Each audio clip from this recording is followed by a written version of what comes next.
Hello students, बेटा आपका 11th class का आज का जो हमारा टॉपिक है वो है डाल्टन का परमाणु सिद्धांत। तो आज का हमारा टॉपिक है इसका डाल्टन का परमाणु सिद्धांत।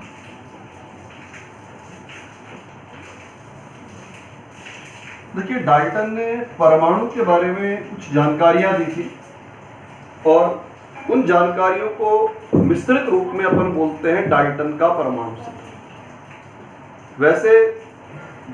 वैसे परमाणु के बारे में सबसे पहले जो है महर्षि कणाद के द्वारा जो है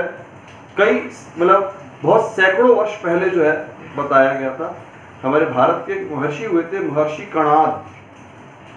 तो महर्षि कणाद के द्वारा जो है सबसे पहले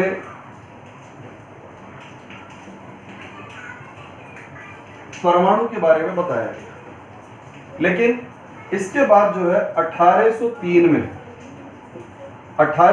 में डाल्टन, ये जो है ब्रिटिश स्कूल टीचर थे और इन्होंने जो है उसी बातों को जो है और विस्तार से बताया और इनके द्वारा परमाणु सिद्धांत को देने का जो रीजन था वो रीजन था कि अपन ने इससे पहले जो रासायनिक संयोग के नियम पढ़े, ये उन रासायनिक संयोग के नियमों की व्याख्या करना चाहते थे। डाल्टन ने जो परमाणु सिद्धांत दिया था, ये परमाणु सिद्धांत रासायनिक संयोग के नियमों की व्याख्या करने के लिए दिया गया। तो डाल्टन के परमाणु सिद्धांत के प्रमुख बिंदु क्या है? सबसे पहला बिंदु आता है द्रव्य अति सूक्ष्म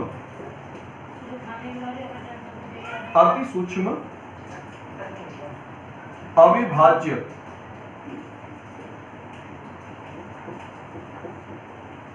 कणों से मिलकर बना होता है।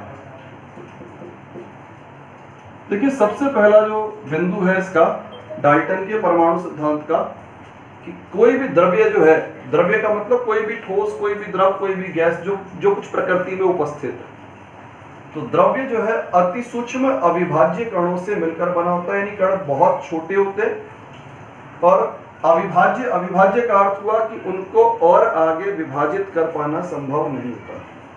तो द्रव्य अति सूक्ष्म अविभाज्य कणों से मिलकर बना होता है और ये कण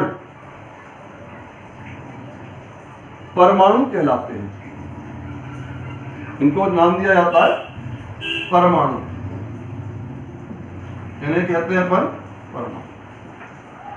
कोई भी पदार्थ अति सूक्ष्म अविभाज्य कणों के द्वारा मिलकर बना होगा और ये कण कहलाते हैं परमाणु। यानी अति सूक्ष्म का अर्थ यह है कि इनको हम आंखों से नहीं देख सकते, बहुत ज्यादा आकार में छोटे होते हैं। अविभाज्य का अर्थ है कि इनको हम आधा चौथाई इस प्रकार इनको बांट नहीं सकते, इनको काट नहीं सकते, तो इसके कारण से इनको नाम दिया हुआ है अविभाज्य। फिर बेटा दूसरा बिंदु आता है, एक ही तत्व के जितने भी परमाणु होंगे अपने सभी गुणधर्मों में एक समान प्रकार के होते हैं। एक ही तत्व के जितने भी परमाणु हैं अपने सभी गुणधर्मों में एक समान प्रकार के होते हैं। रंग में, स्वाद में, गंध में, द्रव्यमान में, बाकी जितने भी मतलब गुणधर्म है, सभी गुणधर्मों में, सभी भौतिक गुणों में और सभी रासायनिक गुणों में। तो एक ही तत्व के सभी परमाणु अपने समस्त गुणधर्मों में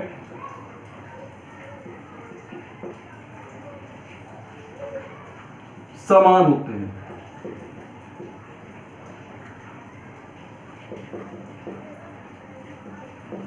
समान होते हैं यानी हम जो गुणधर्म की बात कर रहे हैं, गुणधर्म से हमारा अर्थ होता है यहाँ पर तात्पर्य भौतिक गुण और रासायनिक गुण। सभी भौतिक गुणों में, सभी रासायनिक गुणों में अगर एक ही तत्व है तो उसके जितने भी परमाणु होंगे वो सभी प्रकार के गुणधर्मों में समान व्यवहार प्रदर्शित करेंगे। फिर बेटा इसका तीसरा बिंदु आता है भिन्न भिन्न तत्व है, दो अलग अलग प्रकार के तत्व हैं, दो से ज्यादा अलग अलग प्रकार के तत्व हैं, तो वे परमाणु अपने गुणधर्मों में भिन्नता प्रदर्शित करेंगे। सभी गुणधर्मों में, जैसे भौतिक गुणों में भी भिन्नता होगी, उनके रासायनिक गुणों में भी भिन्नता होगी, तो भिन्न भिन्न तत्वों के परमाणु अपने गुणधर्मों में भिन्नता प्रदर्शित करते हैं, और एक ही तत्व के जो परमाणु हैं वो अपने समस्त गुणधर्मों में समानता प्रदर्शित करते हैं। तो भिन्न भिन्न तत्वों के परमाणु अपने समस्त गुणधर्मों में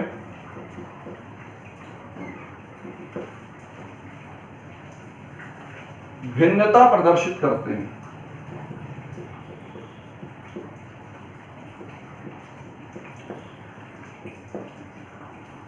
प्रदर्शित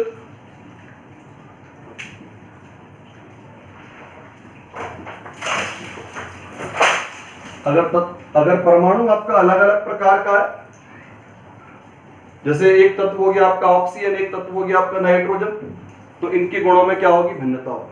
लेकिन अगर सभी परमाणु ऑक्सीजन के हैं या फिर सभी परमाणु नाइट्रोजन के हैं, तो ये परमाणु तो क्या करेंगे? समानता दिखाएंगे। और अगर तत्व भिन्न भिन्न है तो फिर परमाणु जो है अपने गुणधर्मों में क्या प्रदर्शित करेगा? भिन्नता को प्रदर्शित करता है। अब बेटा इसका अगला बिंदु आता है यहां पर कि परमाणु जो होता है वो पदार्थ की छोटी इकाई होती है। किसी भी पदार्थ की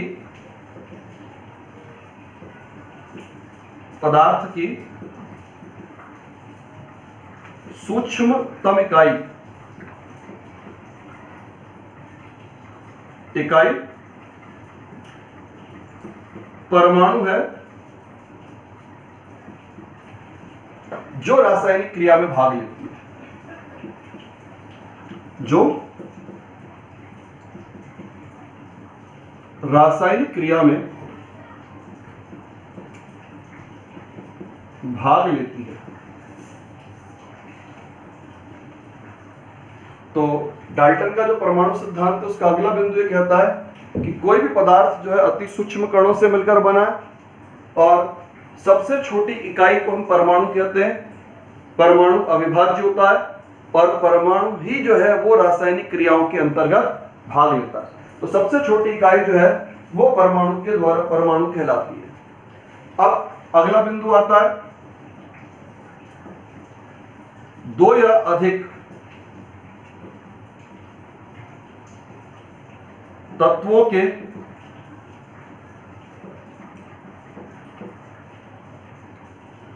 परमाणु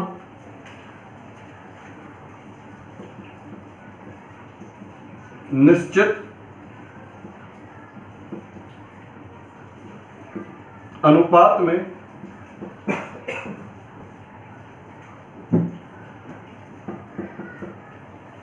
संयोग करके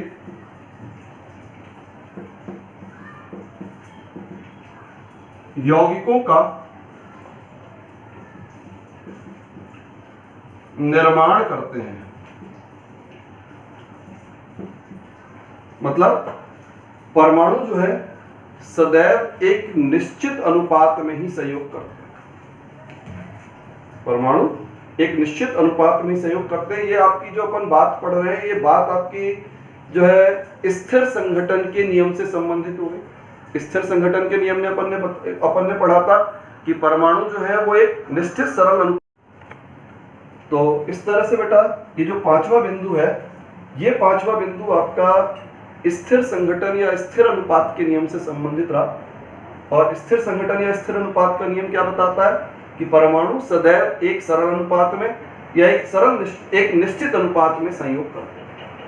अब बेटा इसके बाद में अगला बिंदु आता है इसका, परमाणु को ना तो उत्पन्न किया जा सकता है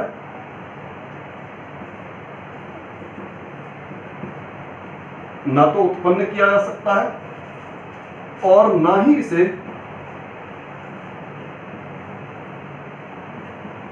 नष्ट किया जा सकता है।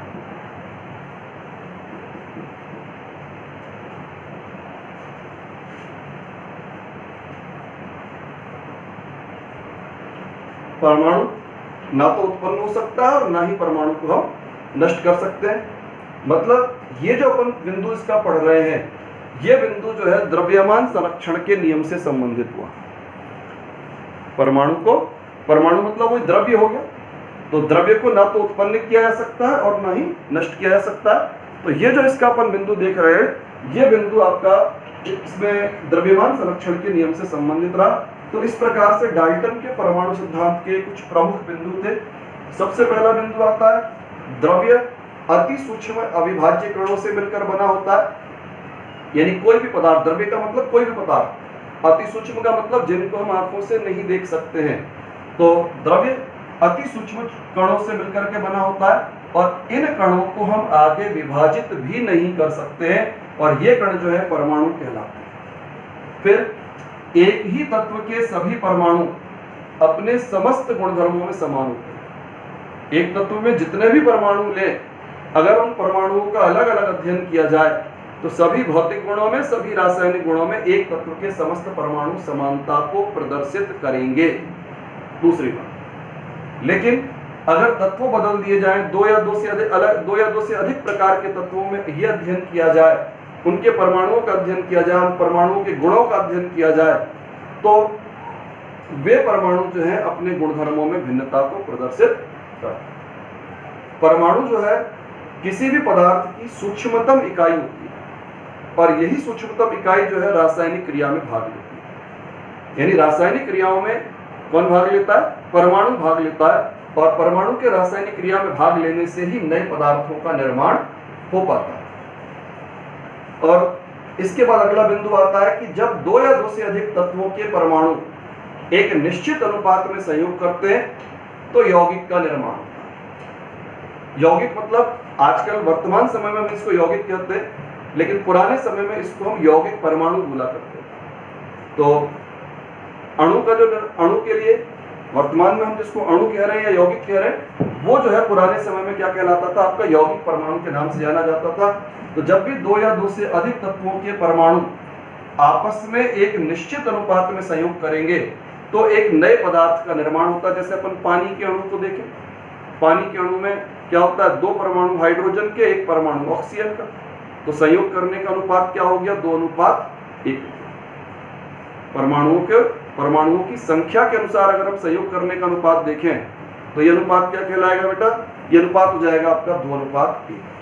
फिर बेटा अगला बिंदु आता है कि परमाणु को ना तो उत्पन्न किया जा सकता है और ना ही नष्ट किया जा सकता है। यह बिंदु सीधा का सीधा आपका द्रव्यमान संरक्षण नियम को जो है दर्शा रहा है। अपन द्रव्यमान संरक्षण नियम में भी यही पढ़ते हैं कि द्रव्य को ना तो उत्पन्न किया जा सकता है और ना ही द्रव्य को नष्ट किया जा सकता है। तो इस तरह से बेटा ये डाल्टन का परमाणु सिद्धांत था। डाल्टन का परमाणु सिद्धांत जो है, ये सिद्धांत आपका जो रासायनिक संयोग के नियम थे उन नियमों की व्याख्या करने के लिए दिया। अब इसके बाद में अपन जो है इसका अगला टॉपिक लेते हैं,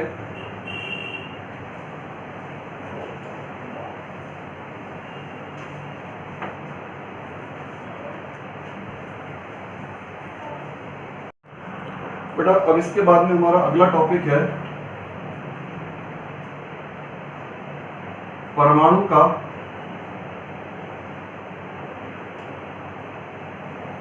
आधुनिक सिद्धांत।